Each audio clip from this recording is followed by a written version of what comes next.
था हुकूमत का फिरऔन को भी नशा, जुल्म पर जुल्म खल्कत पे करता रहा। जब समंदर में डूबा तो कहने लगा, इस हुकूमत को पाने से क्या फ़ायदा। ख्वाब गफलत में सोए हुए मोमिनो, ऐश इशरत बढ़ाने से क्या फ़ायदा। ख्वाब गफलत में सोए हुए मोमिनो, ऐश इशरत बढ़ाने से क्या फ़ायदा। मालदारी में मशहूर कारून था, वो मुखालिफ था मूसा वो हारून का। जब ज़मीं में दसाया तो कहने लगा, ऐसे बेजा खजाने से क्या फ़ायदा। ख्वाब गफलत में सोए हुए मोमिनो, ऐश इशरत बढ़ाने से क्या फ़ायदा। ख्वाब गफलत में सोए हुए मोमिनो, ऐश इशरत बढ़ाने से क्या। গুনাহের কয়েকটা ক্ষতি, উল্লেখযোগ্য কয়েকটা ক্ষতি আলোচনা করব, যাতে করে আল্লাহ রাব্বুল আলামিন আমাকে এবং আপনাদেরকে গুনাহ থেকে বেঁচে থাকার তৌফিক দান করেন। ইবনুল মুবারক রাহমাতুল্লাহি আলাইহি বলেন, লাকাদ জানাল বিলাদা ওয়া মান আলাইহা, লাকাদ জানাল বিলাদা ওয়া মান আলাইহা ইমামুল মুসলিমিন আবু হানিফা, ইমামুল মুসলিমিন আবু হানিফা بأحكام وآثار وفقه، بأحكام وآثار وفقه كآيات الزبور على الصحيفة، كآيات الزبور على الصحيفة ما في المشرقين له نظير، ما في المشرقين له نظير ولا في المغربين ولا بكوفة، ولا في المغربين ولا بكوفة। ইমাম আজম ইমাম আবু হানিফা রাহমাতুল্লাহি আলাইহি এত বড় ইমাম ছিলেন, কোরআন এবং হাদিসের আলোকে তিনি যখন মাসআলা ইস্তেমবাদ করতেন, পৃথিবীর মাশরিকাইনেও তার মতো এইরকম কোনো ইমাম পাওয়া যায় না, মাগরিবাইনেও তার মতো কোনো ইমাম পাওয়া যায় না, তার জন্মের নগরী কুফার মধ্যেও এইরকম ইমাম পাওয়া যায় না, পুরো পৃথিবীতে এইরকম নজির পাওয়া যায় না। এত বড় ইমাম ইমাম আবু হানিফা রাহমাতুল্লাহি আলাইহি, ইমাম আবু হানিফা রাহমাতুল্লাহি আলাইহি তিনি 40 বছর ইশার ওযু দ্বারা ফজরের নামাজ পড়েছেন যিনি। ইমাম আজম আবু হানিফা রাহমাতুল্লাহি আলাইহি তিনি রমজানুল মুবারকে কোরআনে কারীম 63 বার খতম করেছেন যিনি। মাদ্রাসায়ে মদিনাতুল উলুম দারুস সালাম বানারাই রাজনগর মৌলভীবাজার এর উদ্যোগে 44তম বার্ষিক ওয়াজ মাহফিলের সম্মানিত সভাপতি, উপস্থিত ওয়াজিবুল ইহতিরাম উম্মতের মাতার তাজ, জ্ঞানের আকাশের উজ্জ্বল নক্ষত্র উলামায়ে কেরাম, ভবিষ্যৎ ওয়ারাসাতুল আম্বিয়া তলাবায়ে ইজাম, সামনে উপবিষ্ট অত্যন্ত ধর্মপীরু, ধর্মভীরু, ধর্মপ্রাণ তাওহীদি জনতা, পর্দার আড়ালের উপবিষ্ট অত্যন্ত শ্রদ্ধেয়া সম্মানিতা মা ও বোনেরা, আল্লাহ রাব্বুল আলামিনের কাছে অসংখ্য অগণিত শুকরিয়া যে আল্লাহ রাব্বুল আলামিন আমাদেরকে আজকের এই ওয়াজ মাহফিলে আসার এবং বসার তৌফিক দান করেছেন। সেজন্য রব্বুল আলামিনের শুকরিয়া আদায় করি, জুড়ে বলি আলহামদুলিল্লাহ। গুনাহের কয়েকটা ক্ষতি, উল্লেখযোগ্য কয়েকটা ক্ষতি আলোচনা করব, যাতে করে আল্লাহ রাব্বুল আলামিন আমাকে এবং আপনাদেরকে গুনাহ থেকে বেঁচে থাকার তৌফিক দান করেন। قال رسول الله صلى الله عليه وسلم লাআনাল্লাহু মান লাআনা ওয়ালিদাহ। নবীজি সাল্লাল্লাহু আলাইহি ওয়াসাল্লাম বলেন, আল্লাহ রাব্বুল আলামিন ওই ব্যক্তির উপর লানত করেন, ওই ব্যক্তির উপর অভিসম্পাত করেন যেই ব্যক্তি তার পিতামাতাকে অভিশাপ দেয়। পিতামাতাকে যেই ব্যক্তি অভিসম্পাত করে রব্বুল আলামিন তার উপর লানত দেন। এই কথা দ্বারা আমরা বুঝতে পারলাম আল্লাহ রাব্বুল আলামিনের লানতের যোগ্য হতে হলে গুনাহ যেই ব্যক্তি করে সেই ব্যক্তি হবে। গুনাহ করলে আল্লাহ রাব্বুল আলামিনের অভিশাপের মুখোমুখি হতে হয়। وقال النبي صلى الله عليه وسلم ولعن الله من غير منار الارض। যে ব্যক্তি জমিনের নিশানা পরিবর্তন করে ওই ব্যক্তির উপর আল্লাহ রাব্বুল আলামিনের লানত। জমিনের নিশানা কিভাবে পরিবর্তন হয়? একজন মানুষ ফজরের পর তার নিজের জমিনের দিকে চলে যায়, জমিনের দিকে গিয়ে তার জমিনের মধ্যে এসে তার চতুর্পার্শ্ব ঠিক করতে থাকে। গ্রামের ভাষায় এটাকে আইল কাঁচা দেওয়া বলা হয়। ওইতে থাকে আর তার পার্শ্ববর্তী জমিনগুলো থেকে কিছু কিছু অংশ তার জমিনের অন্তর্ভুক্ত করে নেয়। এইরকম ব্যক্তির উপর আল্লাহ রাব্বুল আলামিন লানত করেছেন। তাই বলে আমরা বুঝতে পারলাম যেই ব্যক্তি গুনাহ করবে, গুনাহ করনেওয়ালার উপর আল্লাহ রাব্বুল আলামিন तमाम পৃথিবীর সৃষ্টিকর্তা লানত করবেন, অভিসম্পাত করবেন। আমরা আরো জানতে পারি রাসূল সাল্লাল্লাহু আলাইহি ওয়াসাল্লাম বলেন, ওয়ালানাল্লাহু মান আওয়া মুহদিসা। নবীজি সাল্লাল্লাহু আলাইহি ওয়াসাল্লাম বলেন, আল্লাহ রাব্বুল আলামিন ওই ব্যক্তির উপর লানত করেন যেই ব্যক্তি কোনো বিদআতিকে আশ্রয় প্রদান করে। কোনো বিদআতি মুহদিস ব্যক্তি, ওই বিদআতি ব্যক্তিকে যদি কেউ আশ্রয় প্রদান করে এটা গুনাহের কাজ। এজন্য গুনাহগারের প্রতি আল্লাহ রাব্বুল আলামিনের লানত। নাউযুবিল্লাহ। গুনাহের 2 নম্বর ক্ষতি কি? গুনাহের 2 নম্বর ক্ষতি হচ্ছে যে ব্যক্তি গুনাহ করে ওই ব্যক্তির উপর আল্লাহ রাব্বুল আলামিন তার কোরআনের এবং হাদিসের অংশ রাখেন না। ওই ব্যক্তির অন্তর থেকে কোরআন এবং হাদিস চলে যায়। এখান আমরা বুঝতে পারি যে ব্যক্তি গুনাহ করবে ওই ব্যক্তির গুনাহের ক্ষতি হচ্ছে তার অন্তরে, তার সিনায় কোরআন এবং হাদিসের জায়গা হবে না। বলেন নাউযুবিল্লাহ। কোরআন এবং হাদিসের জায়গা গুনাহগারের অন্তরে হয় না, আল্লাহ রাব্বুল আলামিন তুলে নেন। অনুরূপ ভাবে যেই ব্যক্তি গুনাহ করে ওই ব্যক্তির অন্তরের মধ্যে গুনাহের কালো দাগ পড়ে যায়, যার কারণে সে স্মরণ শক্তি লোপ পায়, তার স্মরণ শক্তি চলে যায়। এজন্য মাদ্রাসার ছাত্রদেরকে বলি, মাদ্রাসার ছাত্র ভাই সহ যারা কলেজ ভার্সিটি স্কুল এর স্টুডেন্ট আছেন তাদেরকে বলি, যারা কলেজ ভার্সিটি সহ মাদ্রাসা সহ যত পড়াশোনা আছে সব পড়াশোনার মধ্যে যারা ভালো রেজাল্ট করতে চায়, ভালো করে পড়ালেখা আয়ত্ত করতে চায়, তাদের প্রথম কাজ হলো গুনাহ ছেড়ে দেওয়া। গুনাহের এই ক্ষতিটা কতটুকু মারাত্মক এই বিষয়ে ইমামে আজম ইমাম আবু হানিফা রাহমাতুল্লাহি আলাইহি কি পরিমাণ সতর্কতা অবলম্বন করতেন এই বিষয়ে আমরা জানব। ইমামে আজম ইমাম আবু হানিফা রাহমাতুল্লাহি আলাইহি উনি কত বড় ইমাম ছিলেন।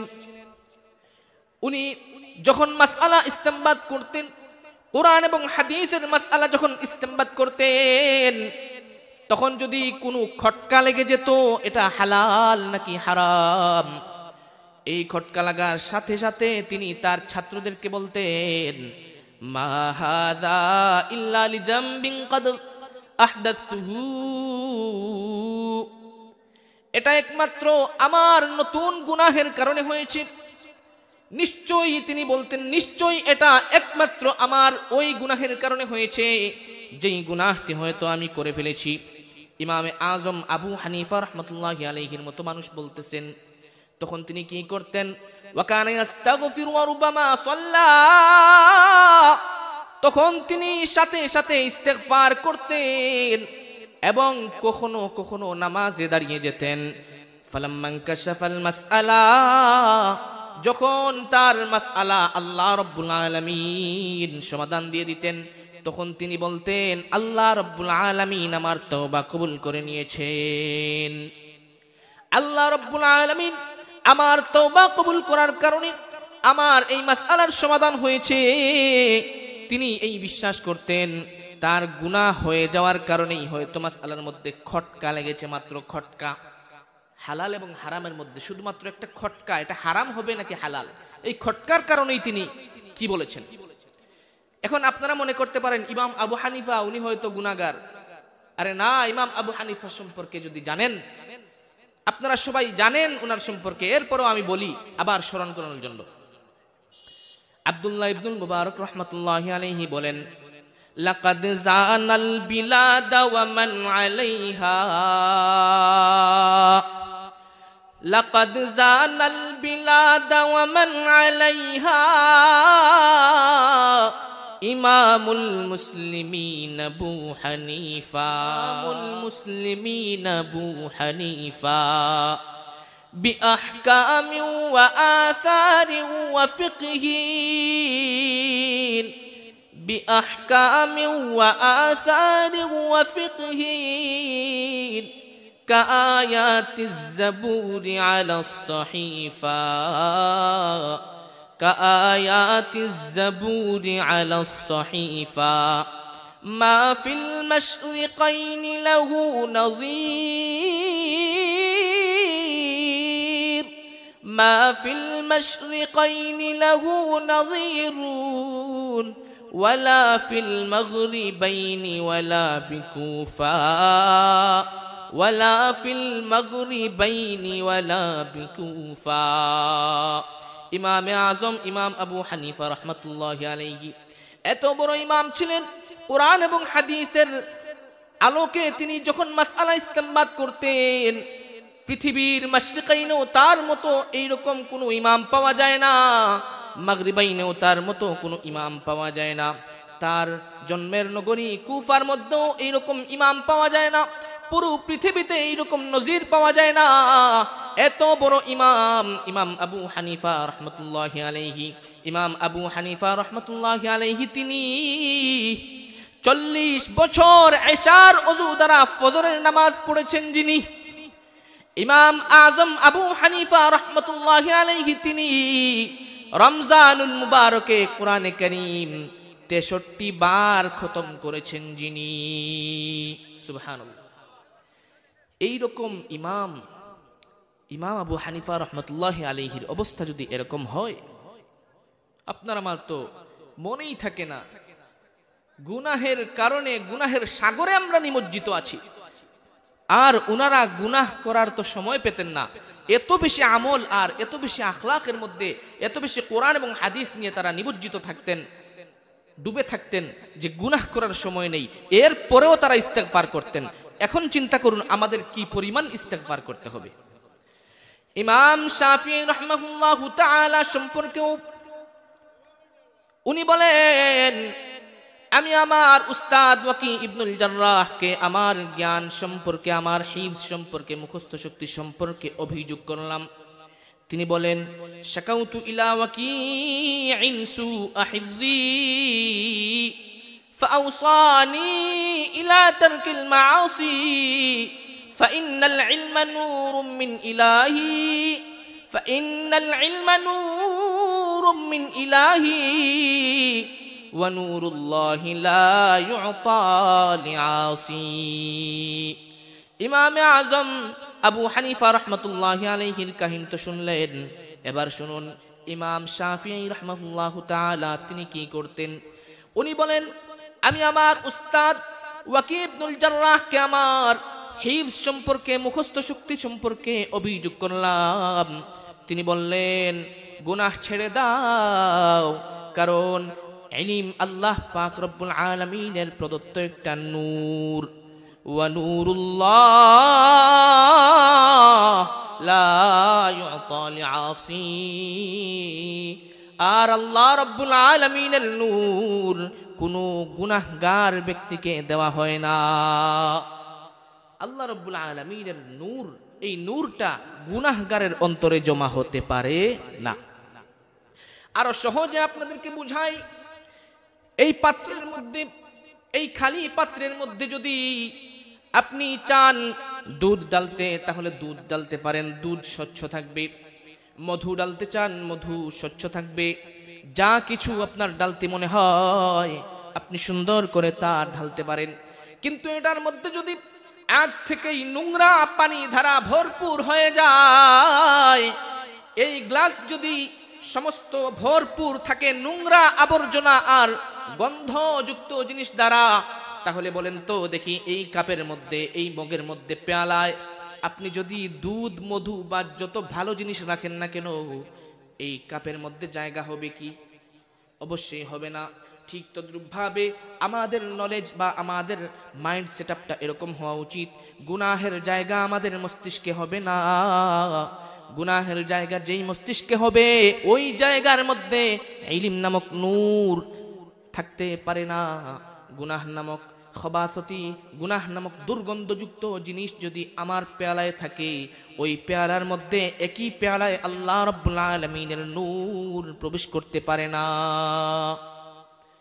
আমরা শুনলাম গুনাহ এর মাধ্যমে প্রথম ক্ষতি শুনলাম আল্লাহ রাব্বুল আলামিনের লানত পড়ে, আর দ্বিতীয় ক্ষতি হচ্ছে গুনাহের মাধ্যমে আল্লাহ রাব্বুল আলামিন প্রদত্ত ইলম, আল্লাহ রাব্বুল আলামিন আমাদেরকে যে ইলম দিয়েছেন, ওই ইলমটা আমাদের মাথায়, আমাদের মস্তিষ্কে জায়গা হবে না। বলেন নাউযুবিল্লাহ। গুনাহের 3 নাম্বার ক্ষতি হচ্ছে, যেই ব্যক্তি গুনাহ করে, গুনাহ যদি বেশি হয়ে যায়, ওই ব্যক্তি আল্লাহ রাব্বুল আলামিন এর পবিত্র হালাল রিজিক থেকে বঞ্চিত হয়। আল্লাহ রাব্বুল আলামিন প্রত্যেকটা বান্দার জন্য একটা হালাল রিজিকের ব্যবস্থা করে রেখেছেন।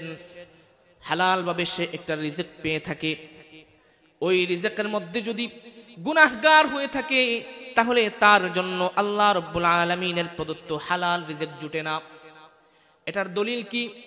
হাদিস শরীফ, قال النبي صلى الله عليه وسلم أيها الناس اتقوا الله وأجملوا في الطلب فإن نفسا لن تموت حتى تستوفي رزقها। হে মানব জাতি, হে মানব সকল, আল্লাহ রাব্বুল আলামিনকে ভয় করো, আল্লাহ রাব্বুল আলামিনকে ডরাও। আল্লাহ রাব্বুল আলামিনকে ভয় করার কথা বলার পর নবী আকরাম সাল্লাল্লাহু আলাইহি ওয়াসাল্লাম বলেন, ওয়া আজমিলু ফিত তালাব, তোমরা রিজিক অন্বেষণ করতে গিয়ে সৌন্দর্যতা অবলম্বন করো। সৌন্দর্যতা অবলম্বন করার অর্থ হচ্ছে হালাল ভাবে রিজিকটা নিয়ে নাও।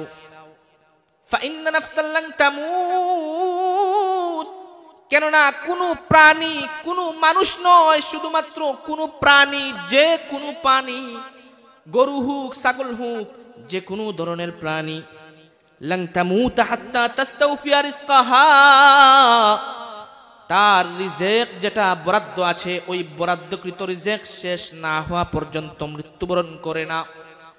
রাসূল সাল্লাল্লাহু আলাইহি ওয়াসাল্লামের এই হাদিস দ্বারা আমরা বুঝতে পারি, কোন ব্যক্তি যদি গুনাহের মধ্যে নিমজ্জিত থাকে, কোন ব্যক্তি যদি বেশি বেশি করে, বেশি পরিমাণে গুনাহ করে, ওই ব্যক্তির জন্য হালাল রিজিকের ব্যবস্থা হয় না। কিভাবে হয় না? একটা উদাহরণ দিলে বুঝতে পারবেন। আমাদের জামানায়, আমাদের আশেপাশে কিছু লোক দেখবেন হুটহাট করে হারাম ভাবে সম্পদ অর্জন করে অনেক রাতারাতি ফুলে ফেপে কলা গাছের মতো বড় হয়ে যায়। এরকম আছে না নাই? কিছু মানুষ দেখবেন হারাম ভাবে, হালাল নয় তার রিজিক, রিজিকটা হালাল নয়, হারাম রিজিক দিয়ে, সুদ খেয়ে, ঘুষ খেয়ে, মানুষের টাকা মেরে এরকম করে বড়লোক হয়ে যায়, এরকম কিছু মানুষ আছে না নাই? এরকম মানুষের কথা আপনারা চিন্তা করুন। একজন মানুষ, আল্লাহ রাসূল সাল্লাল্লাহু আলাইহি ওয়াসাল্লাম বলেছেন, একজন মানুষ ততক্ষণ পর্যন্ত মৃত্যুবরণ করে না যতক্ষণ পর্যন্ত না তার রিজেক শেষ হয়ে যায়। এখন বলেন তো ওই মানুষটা বেকুব, কারণ ওই ব্যক্তিটা মনে করেন 10 তলা বা 5 তলা বা 15 তলা বাড়ির মালিক, সে জোর করে হয়ে গেছে হারাম ভাবে। ওই লোকটা চাইলে হালাল ভাবে হতে পারতো, কারণ ওই 10 তলা বা 15 তলা বা 5 তলা বাড়িটা সে পাওয়ার আগ পর্যন্ত পৃথিবী থেকে যেতে পারে না। কেন যেতে পারে না? আল্লাহ রাব্বুল আলামিন হালাল ভাবে তার রিজেকের মধ্যে এটা তার ভাগ্যের মধ্যে এটা রেখেছিলেন, কিন্তু সে 10 বছর অপেক্ষা করার কথা ছিল, বা 5 বছর বা 2 বছর এরকম অপেক্ষা করার কথা ছিল, সে আগে ভাগে এটার মালিকানা নিয়ে নেয়। আল্লাহ তাআলা তো তাকে ওই জিনিসটা সব সময় মনে রাখবেন, যে যত বড়ই যত কোটি টাকা পাচার করুক, সে কিন্তু অত টাকার মালিক হইতো, এত টাকার মালিক সে আল্লাহ তাআলার পক্ষ থেকে হইতো, কারণ তার রিজেকে সেটা বরাদ্দ ছিল, হালাল ভাবে ছিল, অপেক্ষা করার দরকার ছিল। সেই ব্যক্তি অপেক্ষা করে নাই, অপেক্ষা না করে আগে ভাগে নিয়ে নিছে। এরকম ভাবে রাস্তাঘাটের মধ্যে দেখবেন ছিনতাই হয়, ডাকাতি হয়। ওই ডাকাত যদি বুঝতো এই রিজিকটা আজ আমি ডাকাতি করে যে টাকাটা কামাইছি, ওই ডাকাতির টাকাটা আল্লাহ রাব্বুল আলামিন মৃত্যুর আগে একবার হলেও আমাকে দিবেন, তারপর আমার মৃত্যু হবে, তারপর আমার মৃত্যু হওয়ার পর আমি পৃথিবী থেকে বিদায় নেব, এর আগে আমি বিদায় নেব না। এরকম ভাবে চোর যদি বুঝতো, তাহলে মানুষের ঘরের মধ্যে গিয়ে চুরি করতো না। চুরি নামক গুনাহটা সে আল্লাহ রাব্বুল আলামিনের ভয়ে ছেড়ে দিত, কারণ সে তো জানতো চুরি করে যেই মালটা আমি আল্লাহ রাব্বুল আলামিনের বান্দাদের কাছ থেকে আনতেছি, ওই মালটা আমার রিজিকের মধ্যে এমনিতেই হালাল ভাবে বরাদ্দ আছে। সুতরাং বুদ্ধিমানের কাজ হচ্ছে অপেক্ষা করা, চেষ্টা চালিয়ে যাওয়া। আল্লাহ রাব্বুল আলামিন আমার রিজিকে যা রেখেছেন তাই হবে, আমি সেই রিজিকটা ভোগ করেই তারপর পৃথিবী থেকে যাব, এর আগে যাব না। বলেছেন আল্লাহ রাসূল সাল্লাল্লাহু আলাইহি ওয়াসাল্লাম বলেন, ফা ইন্না নাফসাল লান তামুত হাত্তা তাস্তাওফিয়া রিজকাহা। তো আমরা তিনটা জিনিস বুঝতে পারলাম। প্রথমে লানত আল্লাহ তাআলার, পরে গুনাহগার এর উপর। 2 নাম্বার কি? যে ব্যক্তি গুনাহ করে তার ইলম, আল্লাহ রাব্বুল আলামিন প্রদত্ত জ্ঞান, কোরআন এবং হাদিস, এছাড়াও তার স্মরণ শক্তি লোপ পায়, কমে যায়, তার ব্রেইন শার্প হওয়ার কথা ছিল একদম ছোট হয়ে যায়, ওই ব্রেইনে কোনো কিছু আটে না, ওই ব্রেইনে কোনো কিছু জায়গা হয় না। আর 3 নাম্বার হচ্ছে গুনাহের কারণে বান্দা আল্লাহ রাব্বুল আলামিনের হালাল রিজিক থেকে বঞ্চিত হয়ে যায়। গুনাহের 3 নাম্বার ক্ষতি শুনলাম, এইবার আমরা গুনাহের 4 নাম্বার ক্ষতি শুনব। গুনাহগার গুনাহ করতেছে, ওই গুনাহগারকে আমরা বলি গুনাহের 4 নাম্বার ক্ষতি হচ্ছে গুনাহ যেই ব্যক্তি করে আল্লাহ রাব্বুল আলামিন এর অভিশাপ তার উপর পড়ে, আল্লাহ তাআলার লানত পড়ে, তারপর তার জ্ঞান কমে যায়। 3 নম্বরে সে ব্যক্তি হালাল রিজিক থেকে বঞ্চিত হয়। 4 নম্বরে আল্লাহ রাব্বুল আলামিনের বান্দা একদম নিঃস্ব হয়ে যায়। আমরা বুঝলাম 4 নম্বর ক্ষতি যেটা, সেটা হচ্ছে যে ব্যক্তি বেশি বেশি গুনাহ করবে সে একদম নিঃস্ব হয়ে যাবে। এটার প্রমাণ কি? আল্লাহর রাসূল সাল্লাল্লাহু আলাইহি ওয়াসাল্লাম একবার সাহাবীদেরকে জিজ্ঞেস করলেন, হে আমার সাহাবারা, তোমরা বলো তো কোন ব্যক্তিরা মুফলিস, একদম টাকা পয়সা নাই, মুফলিস কাদেরকে বলা হয়? সাহাবায়ে কেরাম উত্তর করলেন, আল মুফলিসু মাল্লা দিরহাম লাহু ওয়ালা মাতা। মুফলিস ওই ব্যক্তি বলা হয় যেই ব্যক্তির কোনো টাকা নাই, পয়সা নাই, একদম সহায় সম্বলহীন। এক কথায় সহায় সম্বলহীন যেই ব্যক্তি, ওই ব্যক্তিকে আমরা মুফলিস বলে মনে করি। আল্লাহর রাসূল সাল্লাল্লাহু আলাইহি ওয়াসাল্লামের সাহাবাদেরকে আল্লাহর নবী সাল্লাল্লাহু আলাইহি ওয়াসাল্লাম বললেন, তাহলে শুনো, কিয়ামতের ময়দানে এক ব্যক্তি অনেক বেশি আমল নিয়ে, অনেক বেশি রোজা নিয়ে, অনেক বেশি হজ নিয়ে, অনেক বেশি নামাজ নিয়ে, বড় একটা পাহাড় পরিমাণ আমল নিয়ে উপস্থিত হবে। উপস্থিত হওয়ার পর আল্লাহ রাব্বুল আলামিনের এক বান্দা আসবে, আসার পর বলবে, আল্লাহ, এই ব্যক্তিটা দুনিয়ার জমিনে আমাকে অনেক বেশি গালিগালাজ করত, দুনিয়ার জমিনে আমাকে খুব বেশি কষ্ট দিত, আল্লাহ আমি আমার বিচার চাই। যখন এই ব্যক্তিটা এই কথা বলবে, আল্লাহ রাব্বুল আলামিন বিচার করে তার আমলনামার পাহাড় থেকে কিছুটা আমলনামা ওই ব্যক্তিকে দিয়ে দিবেন। এরপর আরেকজন লোক আসবে, আসার পর বলবে, আল্লাহ, এই লোকটা দুনিয়ার জমিনে আমার উপর অত্যাচার করত, জুলুম করত, নির্যাতন করত, আল্লাহ রাব্বুল আলামিন আজ আমি হাসরের ময়দানে তার বিচার চাই। আল্লাহ রাব্বুল আলামিন তার বিচার করবেন, আমলনামা থেকে আরো কিছুটা অংশ দিয়ে দিবেন। এরকম করে একজনের পর আরেকজন আসবে, এসে এরকম বিচার দায়ের করবে। বিচারের পর এক পর্যায়ে তার সমস্ত পাহাড় পরিমাণ আমল শেষ হয়ে যাবে। শেষ হওয়ার পর আরো পাওনাদার আছে, ওই পাওনাদাররা আসবে, এসে এসে একে একে বলবে, আল্লাহ, এই ব্যক্তিটা আমার উপর এভাবে অত্যাচার করত, এভাবে ওই করত, সেই করত। এরকম হকুল ইবাদের বিষয়ে এক একজন আসবে। আসার পর আল্লাহ রাব্বুল আলামিন বলবেন, তোমার তো আমলনামা খালি হয়ে গেছে, এখন কি করা? ওই যেই ব্যক্তিরা অভিযোগ দিচ্ছে, ওই অভিযোগ দেনেওয়ালাদের আমলনামার মধ্যে যেই গুনাহগুলা আছে, ওই গুনাহগুলা তাকে দিয়ে দাও। তারপর একের পর এক আল্লাহর বান্দাদের গুনাহগুলা ওই ব্যক্তিকে দিয়ে দিয়ে গুনাহের সাগর বানিয়ে তাকে তার গুনাহের সাগর সহ জাহান্নামের মধ্যে নিক্ষেপ করা হবে। নাউযুবিল্লাহ। হাসরের ময়দানে এই ব্যক্তিটা একদম নিঃস্ব হবে। আল্লাহর নবী সাল্লাল্লাহু আলাইহি ওয়াসাল্লাম বললেন, প্রচুর পরিমাণ ইবাদত করেছে, নামাজ, রোজা, হজ, যাকাত 70 বার হজ করছে, কিন্তু কিয়ামতের ময়দানে সে একদম নিঃস্ব হয়ে যাবে। একজনের পর আরেকজন আসবে, তার আমলনামা খালি করে দিবে, তারপর গুনাহগুলা দিয়ে তাকে জাহান্নামের মধ্যে নিক্ষেপ করা হবে। আহা, এজন্য যেই ব্যক্তি গুনাহ করে সে একদম নিঃশেষ হয়ে যায়, একদম নিঃস্ব, গরিব, মিসকিন, মুফলিস, হাদিসের ভাষায় মুফলিস হয়ে যায়। টাকা পয়সা নাই যার, সে মুফলিস নয়। যদি তার ভিতরে ঈমান থাকে, তার ভিতরে যদি ঈমান থাকে, তাহলে সে মুফলিস নয়। ইন্না আকরামাকুম ইনদাল্লাহি আতকাকুম, তোমাদের মধ্যে ওই ব্যক্তি সবচেয়ে আল্লাহর কাছে সম্মানী যেই ব্যক্তি তোমাদের মধ্যে বেশি পরহেজগার। সুতরাং গুনাহের 4 নাম্বার ক্ষতি আমরা বুঝলাম। গুনাহের 5 নাম্বার ক্ষতি আমরা বুঝবো। গুনাহের 5 নাম্বার ক্ষতি হচ্ছে, গুনাহগার যেই ব্যক্তি বেশি বেশি করে গুনাহ করে, সেই ব্যক্তিকে তার গুনাহ এক পর্যায়ে একদম অপমানিত, লাঞ্ছিত করেই ছাড়ে।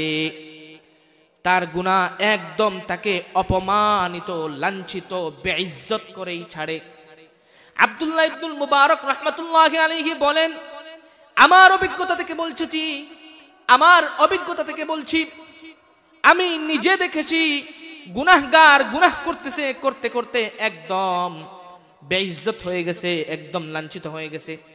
এরপর তিনি বলেন, তারকুয যুনুবি হায়াতুল কুলুব,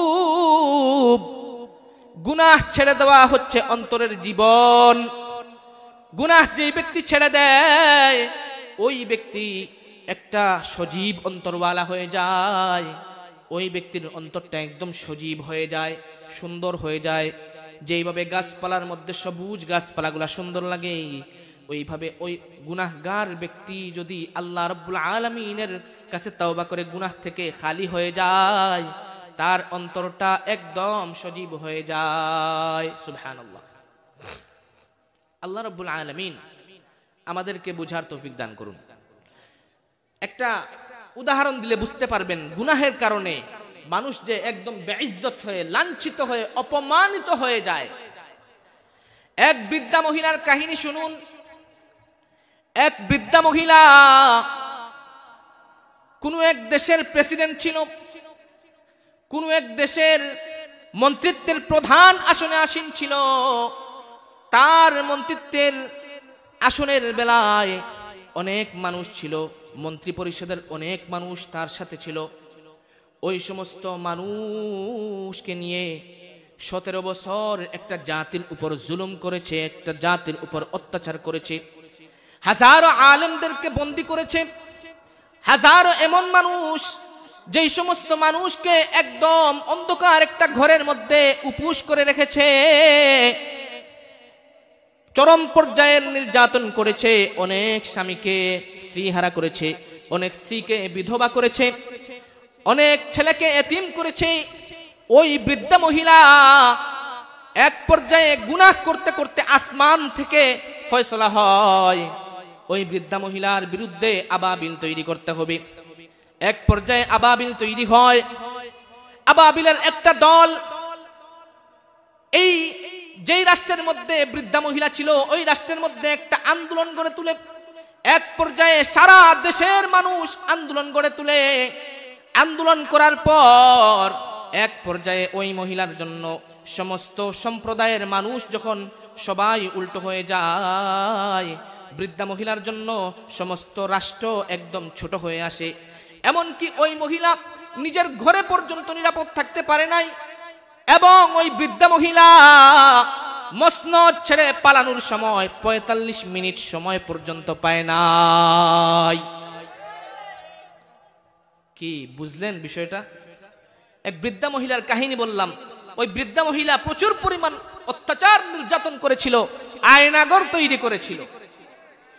আয়নাগর তৈরি করেছিল, ঘটনাটা মনে হয় মিলে যাচ্ছে কোথাও। গুনাহগার যেই হোক, জালেমদের শাস্তি হবেই। আপনারা কি মনে করেন জালেমদেরকে ছাড় দেওয়া হয়? জালেমদেরকে আল্লাহ রাব্বুল আলামিন ছাড় দেন না। था हुकूमत का फिरऔन को भी नशा, जुल्म पर जुल्म खल्कत पे करता रहा। जब समंदर में डूबा तो कहने लगा, इस हुकूमत को पाने से क्या फायदा। ख्वाब गफलत में सोए हुए मोमिनो, ऐश इशरत बढ़ाने से क्या फायदा। ख्वाब गफलत में सोए हुए मोमिनो, ऐश इशरत बढ़ाने से क्या फायदा। मालदारी में मशहूर कारून था, वो मुखालिफ था मूसा वो हारून का।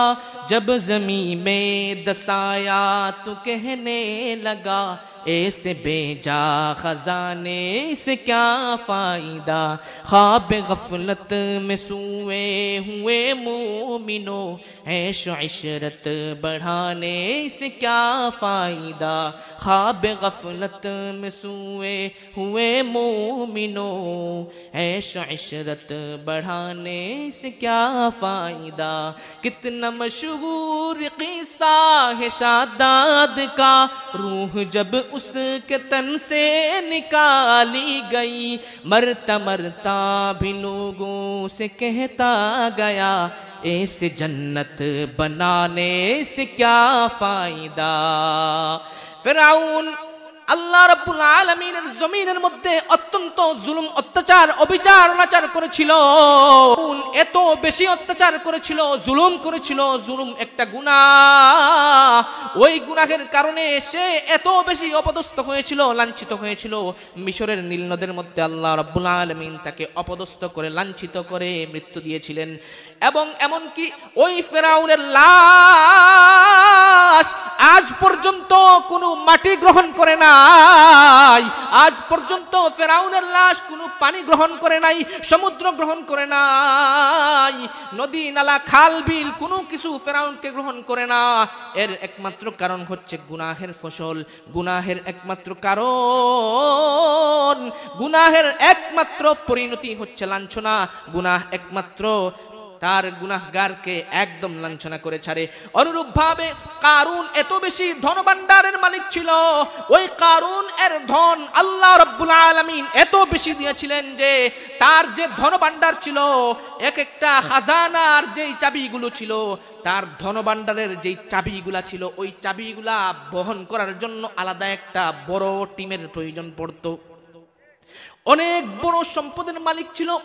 আল্লাহ রাব্বুল আলামিন এর জমিনের মধ্যে বেশি জুলুম করেছিল, বাড়াবাড়ি করেছিল। এর পরিণতি কি হয়েছিল আমরা শুনেছি। কারুন এর সমস্ত সম্পদ আল্লাহ রাব্বুল আলামিন ধসিয়ে দিয়েছেন। আল্লাহ রাব্বুল আলামিন তাকে একদম লাঞ্ছিত, অপমানিত, অপদস্থ করেছেন, ঠিক কিনা? অনুরূপভাবে সাদ্দাত জান্নাত তৈরি করার প্রচেষ্টা চালিয়েছিল, দুঃসাহস করেছিল। যেই জান্নাত আল্লাহ রাব্বুল আলামিন এর তৈরি জান্নাত, কোনো চক্ষু দেখেনি, কোনো কান শ্রবণ করেনি, জান্নাতের মধ্যে কি কি আছে সব বিষয় আমরা বলতে পারবো না, কিছু শুনেছি। আল্লাহর রাসূল সাল্লাল্লাহু আলাইহি ওয়াসাল্লামের হাদিস, আদাতুল ইবাদিয়াস সালিহিন মা লা আইনুন রাআত ওয়ালা উযুনুন সামিআত ওয়ালা খাতার আলা কলবি বাশার। আমি আমার বান্দাদের জন্য এমন জান্নাত তৈরি করে রেখেছি, যেই জান্নাতকে কোনো চক্ষু দেখেনি, যেই জান্নাত সম্পর্কে কোনো কান শ্রবণ করেনি, এবং যেই জান্নাত সম্পর্কে কোনো মানুষ কল্পনাও পর্যন্ত করতে পারেনি। এইরকম জান্নাত তৈরি করার দুঃসাহস দেখিয়েছিল, সুন্দর করে জান্নাত তৈরি করেছিল। অনেক দিন জান্নাতের কাজ চলতেছে, জান্নাতের কাজ শেষ হয়ে যায়, সুন্দর করে সে তার জান্নাতে প্রবেশ করবে। তার জান্নাতের মধ্যে প্রবেশ করার সময় আজরাইল আলাইহিস সালাম হাজির হয়ে তার জান কবজ করে নিয়ে যায়, ঠিক কিনা? যেই ব্যক্তি গুনাহ করে, যেই ব্যক্তি গুনাহ করে, গুনাহের ফসল, গুনাহের যে সাজা, গুনাহের পরিণতি, সেটা ভালো হয় না, সেটা লাঞ্ছনা এবং গুনাহের মাধ্যমে শেষ পর্যন্ত লাঞ্ছিত, অপমানিত, অপদস্থ হয়ে কবরে যেতে হবে। এটা হচ্ছে দুনিয়ার শাস্তি। আখিরাতে তো আছেই জাহান্নাম, কবরে তো আছেই। কবরে রাখার পর চিৎকার দিবে, কবরের মাটি, উভয় সাইডের মাটি একদম, আল্লাহ কি পরিমাণ কষ্ট হবে। একজন মানুষ যখন কবরের মধ্যে রাখা হয়, যদি গুনাহগার হয়ে থাকে, রব্বুল আলামিন এর ফেরেশতারা জিজ্ঞাসা করবেন, মার রাব্বুকা ওয়া মা দীনুকা ওয়া মান হাযার রাজুলুল্লাযী বুইসা ফীকুম। এই তিনটা প্রশ্নের জবাব যেই ব্যক্তি দিতে পারবে তার জন্য আল্লাহ রাব্বুল আলামিন জান্নাতের ব্যবস্থা করবেন। পক্ষান্তরে যেই ব্যক্তি দিতে পারবে না তার জন্য জাহান্নামের ফয়সালা হয়ে যাবে। যেই ব্যক্তি কবরের মধ্যে তিনটা প্রশ্নের জবাব সঠিকভাবে দিতে পারবে না তার জন্য জাহান্নামের ফয়সালা হয়ে যাবে। তার কবর একদম দুই পাশের মাটি একদম তার শরীরের মধ্যে লেগে যাবে। তার দুই পাশের পাজরের হাড় একদম, একটা হাড়, এক পাজরের হাড় গুলো অন্য পাজরের ভিতরে ঢুকে যাবে। ওই সময় কি পরিমাণ কষ্টই না হবে। এজন্য দুনিয়া থেকে যাওয়ার আগ পর্যন্ত কেউ যেন মনে না করে সে ব্যক্তি একদম খাঁটি খাস বান্দা হয়ে গেছে। এক আল্লাহর ওলিকে এক ব্যক্তি জিজ্ঞেস করেছিল, আপনার দাড়ি উত্তম নাকি আমার ছাগলের দাড়ি উত্তম? আল্লাহর ওলি উত্তর করেছিলেন কি জানেন? আল্লাহর ওলি উত্তর দিয়েছিলেন, আমার মৃত্যুর সময় যদি আমার ঈমান নিয়ে আমি যেতে পারি তাহলে আমার দাড়ি তোমার ছাগলের দাড়ির চাইতে উত্তম। আর যদি আমার দাড়ি আমার মৃত্যুর সময় যদি ঈমান নিয়ে যেতে না পারি তাহলে জেনে রাখো তোমার ছাগলের দাড়িটাই আমার দাড়ির চাইতে উত্তম। এজন্য নিজেকে কখনো পরিপূর্ণ মনে করবেন না, নিজেকে পরিপূর্ণ মনে করা যাবে না। গুনাহের স্বাদ দুনিয়াতে মজা লাগে, হালকা মজা, কিন্তু আখিরাতে এর স্বাদ অত্যন্ত কঠিন হবে। কথাগুলো অন্তর থেকে বলছি, আল্লাহর কসম, যদি আপনাদেরকে আমার অন্তরের অবস্থা বুঝাইতে পারতাম আল্লাহ রাব্বুল আলামিন আমাদেরকে এবং বিশেষ করে আমাকে এবং আপনাদেরকে গুনাহ থেকে বাঁচার তৌফিক দান করুন। আল্লাহ রাব্বুল আলামিনের বান্দারা, গুনাহ যদি আমরা করতে হয় তাহলে আমরা এমন জায়গায় গুনাহ করব যেই জায়গায় আল্লাহ রাব্বুল আলামিন দেখেন না, এমন জায়গায় গুনাহ করেন বাধা নাই, এমন জায়গায় গুনাহ করেন পাপ কাজ করেন বাধা নাই যেই জায়গায় আল্লাহ রাব্বুল আলামিন এর চোখের নজর না পড়ে। হেডফোন লাগিয়ে গান শুনতেছেন, হেডফোনের আওয়াজ আপনি একা একা শুনেন, মনে করেন এই হেডফোনের আওয়াজ আপনি একা শুনেন, না না, আল্লাহ রাব্বুল আলামিন এমন সুন্দর করে কিরামান কাতিবিন লাগিয়ে রেখেছেন আপনার আমার দুই পাশে, এমন সুন্দর করে ফেরেশতাদেরকে রেকর্ড করাচ্ছেন আমি ভালো কাজ করছি নাকি খারাপ কাজ করছি। সেই কাজগুলো আল্লাহ রাব্বুল আলামিন এর ফেরেশতারা নোট করতেছেন। আর সবচেয়ে বড় কথা হচ্ছে রব্বুল আলামিন যে আমাকে পিছন থেকে ডাকে, বান্দা আমি কি অপরাধ করেছি, আমি কি অপরাধ করেছি তোমার কাছে? সারাদিনে একটা সিজদা দিলা না রে বান্দা, একটা সিজদা দিলা না, তুমি আমাকে কি পাইছো? কিন্তু আমি তো তোমাকে রিজিক দিচ্ছি, আমি তো তোমার রিজিকের ব্যবস্থা করছি। বান্দা রাত্রে ঘুমিয়ে যাও, আর আমের ঘুমের ব্যবস্থা আমি করি। এমন মানুষ আছে হাজার হাজার কোটি টাকার মালিক, ওই ব্যক্তির রাত্রে ঘুম হয় না। হাজার হাজার কোটি টাকার মালিক, ওই ব্যক্তির রাত্রে অনেক টাকার ঔষধ খেয়ে ঘুম হয় না। তোমাকে আমি পড়তেই একটা ঘুম দিয়ে দিলাম, এমন আরামের ঘুম যেই ঘুমের মধ্যে অনেক প্রশান্তি মনের মধ্যে হয়। আল্লাহ রাব্বুল আলামিন বলেন, আল্লাহ রাব্বুল আলামিন বলেন, বান্দা ইয়া আইয়ুহান নাস ইয়া আইয়ুহাল ইনসানু মা গাররাকা বিরাব্বিকাল কারীম। হে মানুষ, হে মানব জাতি, কি জিনিস তোমাকে আমার পাশ থেকে সরাইলো, কিসে তোমাকে আমার পাশ থেকে সরাইলো? সুতরাং বুঝতে হবে গুনাহের শাস্তি দুনিয়াতে পেতে হবে। গুনাহ করব দুনিয়াতেও শাস্তি পাবো, গুনাহ করলে আখিরাতের শাস্তির পূর্বে দুনিয়াতে ক্ষতি হয়। গুনাহের 4 নাম্বার ক্ষতি আমরা বুঝতে পারলাম। গুনাহের 4 নাম্বার ক্ষতির পর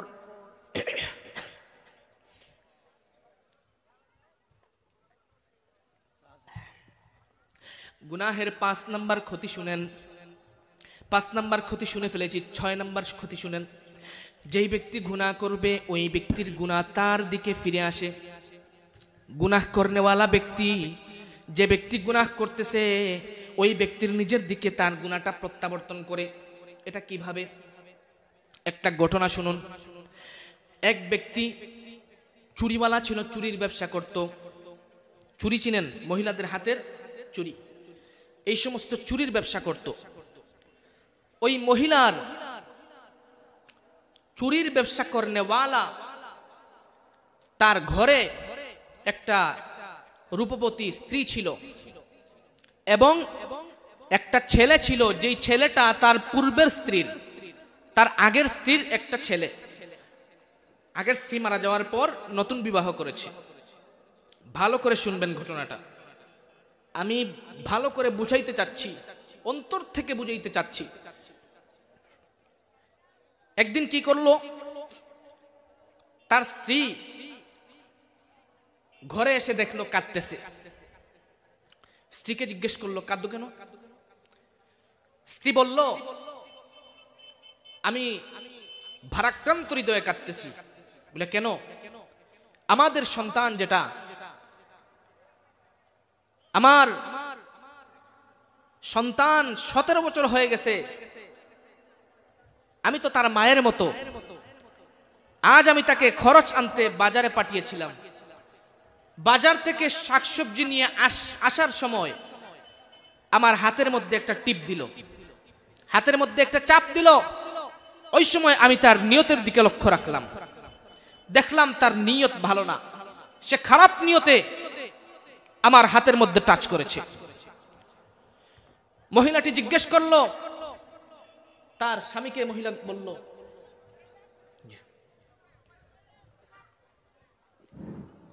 সম্মানিত হাজিরিন, বাইরে ঘোরাফেরা না করে মাদ্রাসার সামিনা মিলে চলে আসুন। আমাদের কাঙ্ক্ষিত মেহমান হযরতুল আল্লামা আল্লামা শাইখ মুফতি আলী হাসান উসামা আমাদের মাদ্রাসার মধ্যে এসে পৌঁছে গেছেন।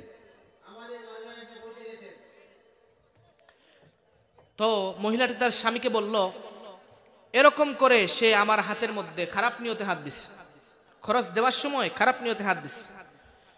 তখন ওই চুরিওয়ালা ব্যক্তি বলল, চুরিওয়ালা ব্যক্তি সাথে সাথে কাঁদতে শুরু করলো, কেঁদে কেঁদে বলল, স্ত্রী আমার, দোষ তো আমার ছেলের নয়, দোষটা হচ্ছে আমার। আজ আমি মহিলাদের মধ্যে কিছু সংখ্যক মহিলা আমার দোকানে এসেছিল, দোকানে এসে চুড়ি কিনতেছিল। একজন মহিলার হাতের মধ্যে চুড়ি ঢুকতেছিল না। একজন মহিলার হাতে চুড়ি না ঢুকার সময় মহিলাটি আমাকে বলল, হে ভাই, আমার চুড়ি কিছুটা হাতের মধ্যে ঢুকাতে একটু ফোর্সের প্রয়োজন হবে, একটু শক্তির প্রয়োজন হবে।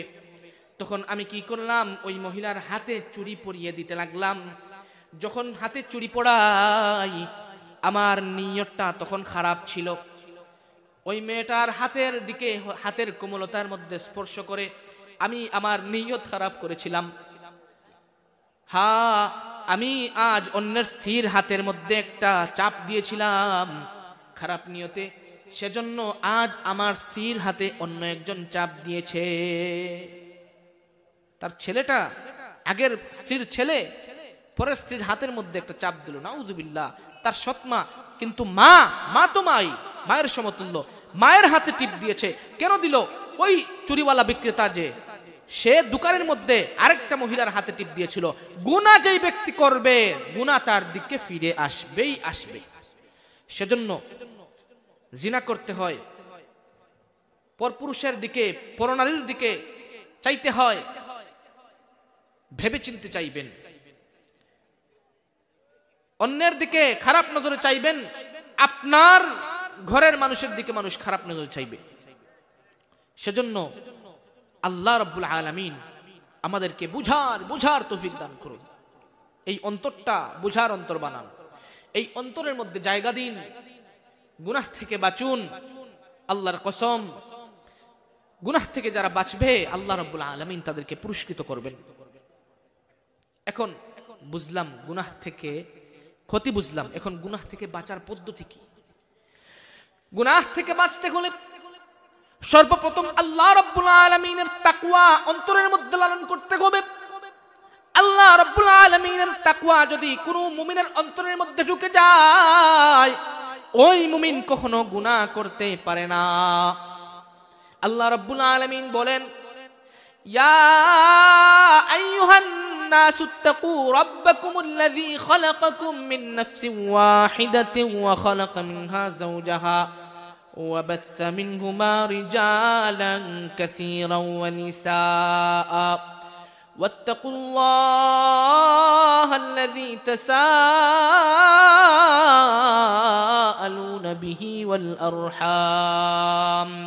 রব্বুল আলামিন বলেন, হে মানব জাতি, হে মানব সকল, তোমরা আমাকে ভয় করো, কেননা আমি তোমাদেরকে সৃষ্টি করেছি মিন নাফসিন ওয়াহিদা, একটা নফস থেকে, ওয়া খালাকা মিনহা যাওজাহা, এবং ওই নফস থেকে তার স্ত্রীকে তৈরি করেছি, ওয়া বাসসা মিনহুমা রিজালান কাসীরান ওয়া নিসাআ ওয়াত্তাকুল্লাহ।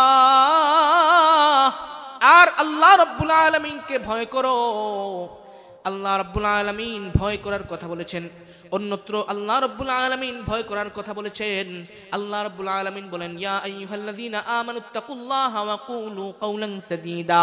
ইয়া আইয়ুহাল্লাযীনা আমানুত্তাকুল্লাহা ওয়া কুনু মা'আস সাদিকিন।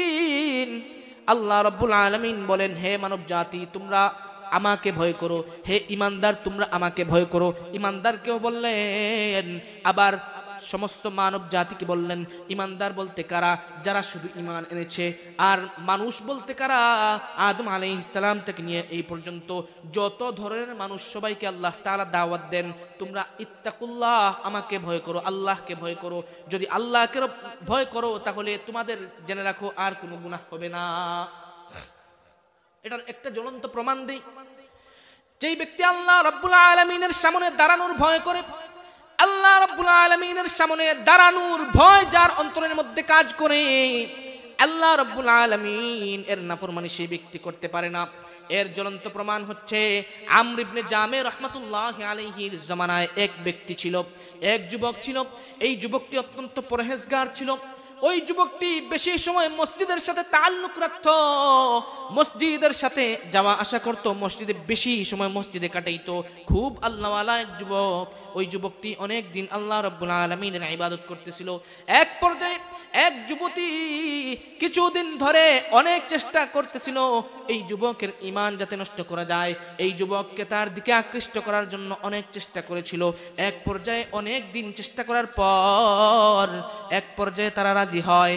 যুবকটা শয়তানের ধোঁকায় পড়ে যায়। পরে কি করে একটা রুমের মধ্যে ওই যুবতী মহিলাকে নিয়ে ঢুকে, ওইখানের মধ্যে একটা যুবক আর যুবতী মধ্যখানে আর কেউ নাই শয়তান ছাড়া। ওই শয়তান যখন একটা রুমের মধ্যে যুবক যুবতীকে একত্র করে, তখন আল্লাহর বান্দা কি করে একটা আয়াত তার মনে পড়ে। যখন যুবকটা একদম খারাপ কাজে লিপ্ত হবে, একটা আয়াত তার মনের মধ্যে উদিত হয়। এই আয়াতটা কি? ইন্নাল্লাযীনা তাকাউ ইযা মাসসাহুম তাইফুম মিনাশ শাইতানি তাযাক্কারু ফাইযা হুম মুবসিরুন। নিশ্চয়ই আল্লাহ রাব্বুল আলামিনকে যারা ভয় করে, নিশ্চয় রব্বুল আলামিনকে যারা ডরায়, ভয় করে, ওদেরকে যখন শয়তানের একটা ফোর্স, শয়তানের একটা বাহিনী আক্রমণ করে, তাইফুম মিনাশ শাইতান, শয়তানের বড় একটা বাহিনী যখন আক্রমণ করে, তাযাক্কারু, আল্লাহ রাব্বুল আলামিনকে তারা স্মরণ করে, ফাইযা হুম মুবসিরুন, সাথে সাথে তাদের চোখ আল্লাহ রাব্বুল আলামিন খুলে দেয়। সুবহানাল্লাহ। যুবকটি খারাপ কাজে লিপ্ত হবে, জিনায় লিপ্ত হবে, এই সময় কোরআনের আয়াত তার মনে পড়লো। কেন মনে পড়বে? ওই যুবকটি অত্যন্ত আল্লাহওয়ালা ছিল, শয়তানের ধোঁকায় পড়ে গেছে আর কি। যখন এই আয়াত মনে পড়লো, সাথে সাথে যুবক বেহুশ হয়ে মাটিতে পড়ে যায়। মাটিতে পড়ার পর যুবতী কিছু অপেক্ষা করে যুবকটা উঠে দাঁড়ালো। উঠে দাঁড়ানোর পর আবার এই আয়াত তেলাওয়াত করতে লাগলো। তেলাওয়াত করতে করতে এক পর্যায়ে যুবকটা মারা গেল। যুবকের হুঁশ আর ফিরল না। যুবতী ওই সময় পালিয়ে যায়। তখন তার পরিবারের লোকেরা মনে করলো একটা স্বাভাবিক মৃত্যু। তারা সুন্দর করে জানাজা পড়লো। জানাজা পড়ে ওই লোকটাকে দাফন করে দিল।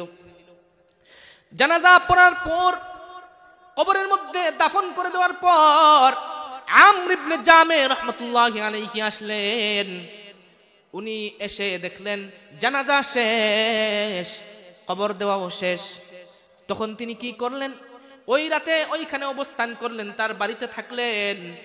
রাতে স্বপ্নে দেখেন ওই যুবককে জিজ্ঞেস করলেন, হে যুবক, তোমার কি অবস্থা? যুবক বলল, আমার অবস্থা এই সেই বলে সে তার অবস্থা পেশ করল। সবকিছু খুলে বলার পর যুবক বলল, আল্লাহ রাব্বুল আলামিন তার ওয়াদা রক্ষা করেছেন।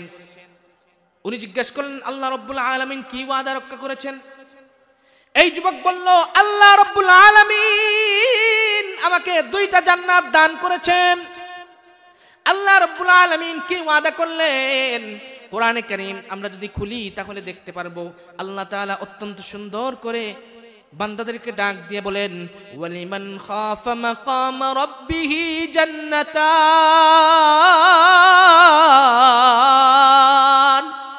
যেই সমস্ত যুবক আমাকে ভয় করবে, যে মানুষটা আমাকে ভয় করবে, যুবক হোক, বৃদ্ধ হোক, পুরুষ হোক, নারী হোক, যেই সমস্ত মানুষ আমাকে ভয় করবে আমি তাকে 2টা জান্নাত দিব। এই ভয়টা কেমন ভয়? আল্লাহ তাআলা বলেন, ওয়ালিমান খাফা মাকাম রাব্বিহি, রবের সামনে দাঁড়ানোর ভয় যার অন্তরে থাকবে। জাহান্নামের ভয় না, জাহান্নামের ভয় না, জাহান্নামের ভয়। আর আগুনকে ভয় করি, এটা আমার শরীর জ্বালিয়ে দিবে, ঠিক আছে, কিন্তু আল্লাহর সামনে আমি কিভাবে আমি এই চেহারা নিয়ে দাঁড়াবো?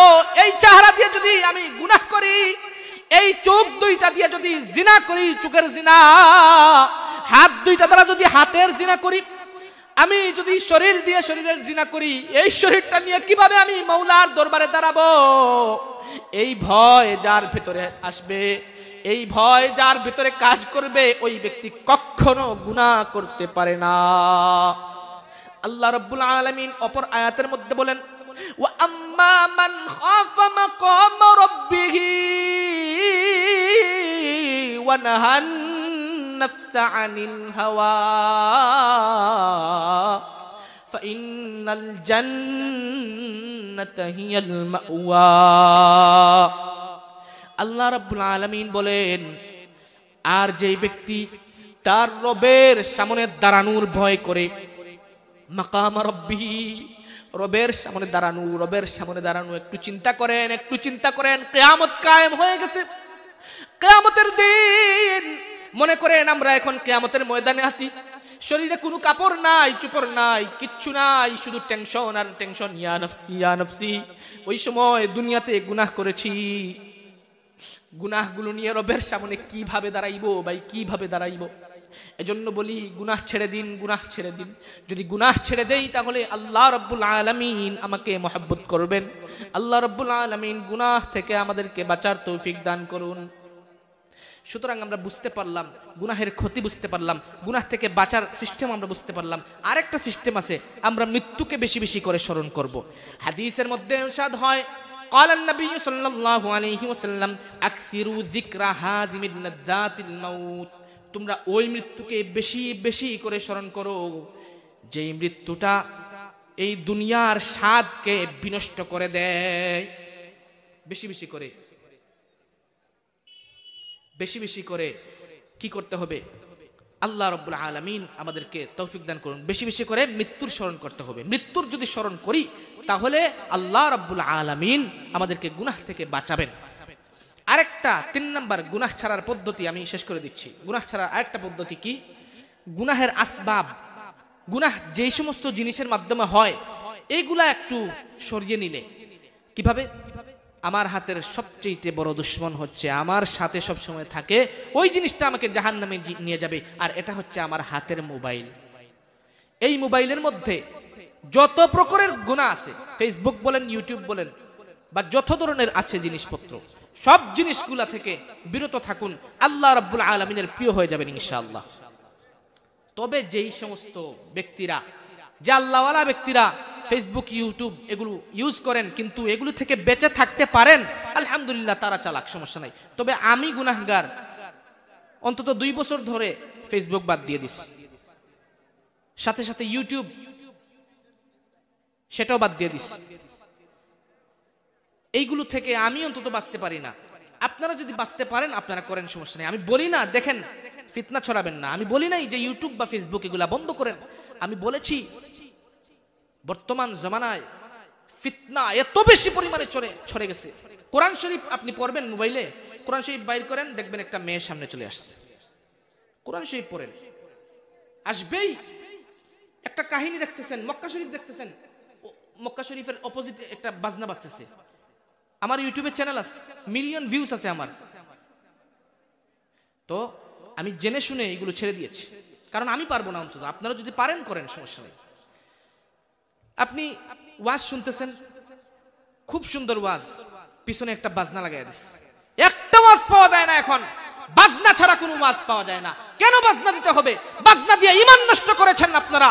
এই ইউটিউবে আপনারা বাজনা দিয়ে দিয়ে বক্তার ওয়াজ এবং কোরআন তেলাওয়াত হচ্ছে, এখানে আবার বাজনা কিসের? কিসের বাজনা? গান বাজনা এগুলা অন্তরের মধ্যে মুনাফিক তৈরি করে, অন্তরের মধ্যে মুনাফিক তৈরি করে। গান বাজনা থেকে বিরত থাকার জন্য সবচেয়ে উত্তম সিস্টেম হচ্ছে এখন ওয়াজ শুনুন, ওয়াজের মধ্যেও আপনি গান শুনবেন। জাহান্নামে যাওয়ার সুন্দর একটা রাস্তা আছে। আল্লাহ রাব্বুল আলামিন আমাদেরকে মাফ করুন। সময় অত্যন্ত সংক্ষিপ্ত, মেহমান চলে আসছেন। আপনারা অন্তর থেকে গুনাহগুলো মুছার জন্য আপনারা যে যা পারেন মাদ্রাসায় দান করেন। তেমটা কি? তওবা কিভাবে করতে হবে? তওবার 4টা শর্ত, 3টা শর্ত, আরেকটা 3টা শর্ত আমরা আগে শুনি। 3টার সাথে কি আরেকটা বলেন? 3টার সাথে কি? আরেকটা, তিনটা কি কি?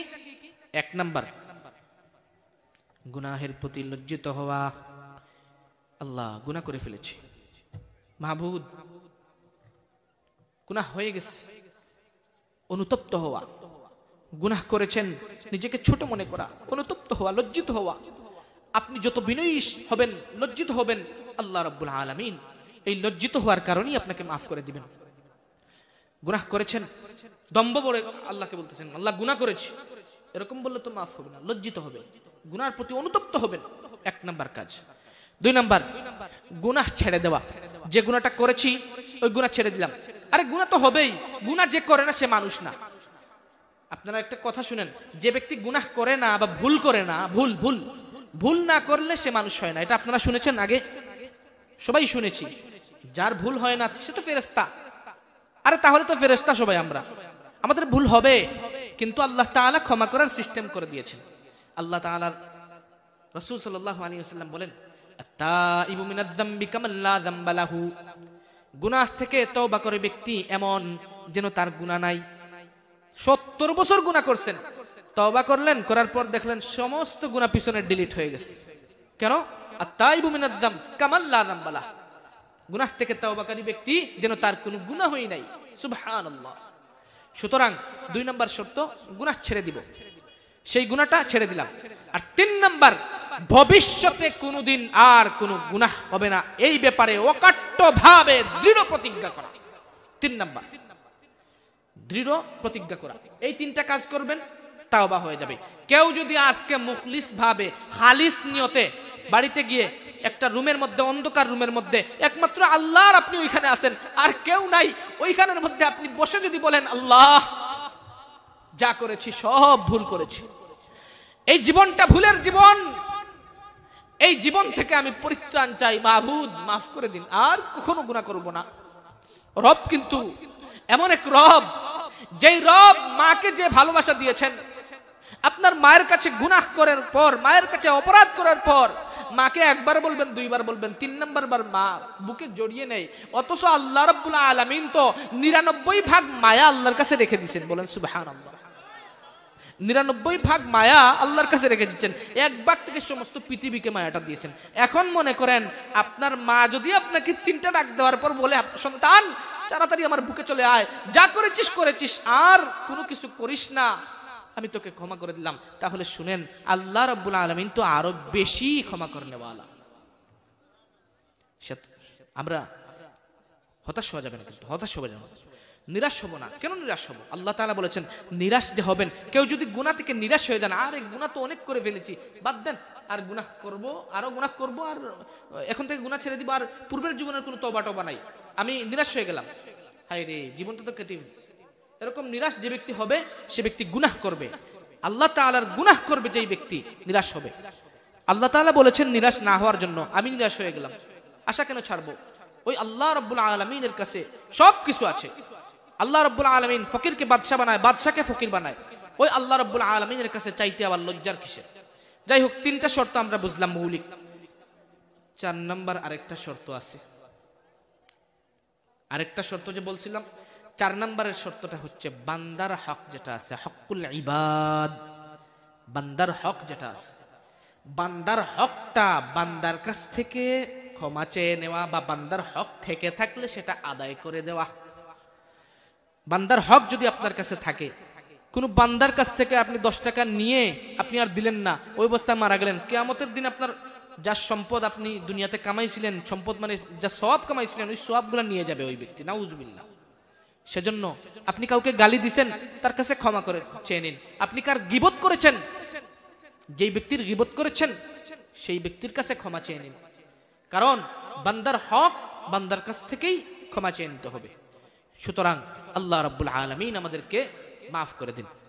5 নাম্বার যে বিষয়টা, 4টা তো বুঝলাম, গুনার পরিচয়, গুনার ক্ষতি, তারপর গুনাহ কিভাবে ছাড়বো সেই পদ্ধতি, তারপর গুনাহের তওবা, এটা আমরা জানলাম। এখন 5 নাম্বার, আমরা কাদের অনুসরণ করব? আমরা উলামায়ে কেরামদের অনুসরণ করব। জোরে বলেন, আমরা কার অনুসরণ করব? আরো জোরে বলেন, আমরা কার অনুসরণ করব? উলামায়ে কেরামদের অনুসরণ করব, উলামায়ে হক্কানির অনুসরণ করব, উলামায়ে রব্বানির অনুসরণ করব। আমরা উলামায়ে কেরামের অনুসরণ করব, এটা আমি আর আপনার কথা না, এটা আল্লাহ রাব্বুল আলামিন বলেছেন, আল্লাহর রাসূল সাল্লাল্লাহু আলাইহি ওয়াসাল্লাম বলেছেন। সাধারণ একটা আপনাদেরকে সহজে বুঝিয়ে দিই, সহজে কিভাবে। আল্লাহর রাসূল সাল্লাল্লাহু আলাইহি ওয়াসাল্লামের হাদিস, قال رسول الله صلى الله عليه وسلم ان العلماء ورثة الانبياء وان الانبياء لم يورثوا دينارا ولا درهما وانما ورثوا العلم فمن اخذه اخذ بحظ وافر। আল্লাহর রাসূল সাল্লাল্লাহু আলাইহি ওয়াসাল্লাম বলেন, নিশ্চয়ই উলামায়ে কেরামগণ, আলেমগণ, আমাদের আলেমগণ কি? এরা হচ্ছে ওয়ারাসাতুল আম্বিয়া। উলামায়ে কেরাম হচ্ছেন ওয়ারাসাতুল আম্বিয়া, নবীগণের ওয়ারিস। সুতরাং নবীগণের ওয়ারিস উলামায়ে কেরাম সেহেতু নবীগণ নাই। বর্তমান পৃথিবীতে নবী আছেন? নাই। নবী আল্লাহর রাসূল সাল্লাল্লাহু আলাইহি ওয়াসাল্লাম আখেরি নবী। আল্লাহর নবী সাল্লাল্লাহু আলাইহি ওয়াসাল্লামের পরে কোন নবী আসবে না। যারা বলে আল্লাহর রাসূল সাল্লাল্লাহু আলাইহি ওয়াসাল্লামের পরে আরো নবী আছে, তারা হচ্ছে কাদিয়ানী, আর কাদিয়ানীরা হচ্ছে কাফের। কাদিয়ানীদেরকে যে ব্যক্তি মুসলিম বলবে সেই ব্যক্তিও কাফের। আপনারা জোরে জোরে স্লোগান দেন, কাফের কাফের কাফের কাফের কাফের কাফের।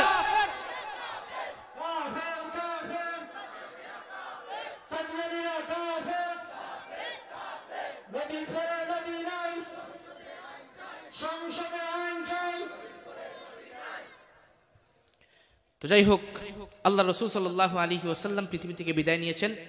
এখন নবী করিম সাল্লাল্লাহু আলাইহি ওয়াসাল্লাম বলে গেছেন, শুনে রাখো পৃথিবীর মানুষরা, নবীগণের পরে যারা নবীদের ওয়ারিস কাকে বলে বলেন তো? উত্তরাধিকারী। একজন মানুষ মারা যাওয়ার পর মানুষের সম্পত্তি যা আছে সেই সম্পত্তিটা যারা পায় তাদেরকে ওয়ারিস বলা হয়। আল্লাহর রাসূল সাল্লাল্লাহু আলাইহি ওয়াসাল্লাম সহ সমস্ত নবীগণ কোনো সম্পদ রেখে যাননি, তাদের ওয়ারাসাত সূত্রে রেখে গেছেন ইলম। আর এই ইলমটা কারা পেয়েছেন? উলামায়ে কেরাম পেয়েছেন। সুতরাং আমরা নবী পাই নাই, কিন্তু পেয়েছি কাদেরকে? উলামায়ে কেরামদেরকে পেয়েছি। সেজন্য উলামায়ে কেরামদের সাথে আমরা থাকবো। উলামায়ে কেরামদের সাথে যদি আমরা না থাকি তাহলে আমরা গুমরা হয়ে যাব। আমাদেরকে বুঝতে হবে, আলেম ছাড়া সঠিক পথ আমরা পাবো না। উলামায়ে কেরাম কুরআন এবং হাদিস থেকে মাসআলাগুলো আমাদের সামনে ফুটিয়ে তুলবেন, সেই অনুযায়ী আমরা আমল করব এবং জান্নাতে যাব। পারবেন তো ইনশাআল্লাহ? রাজি আছেন তো ইনশাআল্লাহ? রাজি আছেন? কারা কারা হাত তুলেন।